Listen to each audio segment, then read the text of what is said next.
ეს ვიდეო არის პროფესიონალებისთვისაც და არაპროფესიონალი დამწყები სპეციალისტებისთვის, ან უბრალოდ იმათთვის, ვისაც აინტერესებს მშენებლობის პროცესი.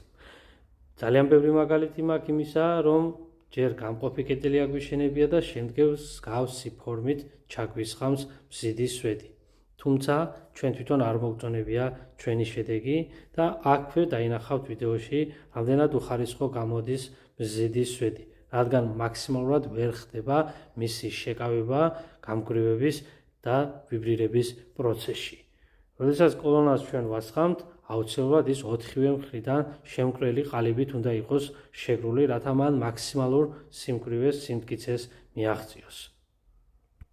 ძალიან ბევრი წინააღმდეგობები იყო იმასთან დაკავშირებით, რომ ან ერთი ჯობდა, ან მეორე, მაგრამ მე ჩემი მრავალწლიანი პრაქტიკით გეუბნებით, რომ აი ეს პროცესი, რასაც ახლა ხედავთ, ჯერ ყალიბების შეკვრა, მზიდის სვეტების ჩასხმა, ვიბრირება, შრობის პროცესის შემდგომ მის ყალიბის გახსნა და ამის შემდეგ უკვე გამყოფი კედლების ამოყვანა. ეს არის კარკასულ მშენებლობაში უმნიშვნელოვანესი პროცესი და შეუქცევადი, რათა მზიდმა სვეტმა მიაღწიოს თავისი სიმტკიცის მაქსიმუმს.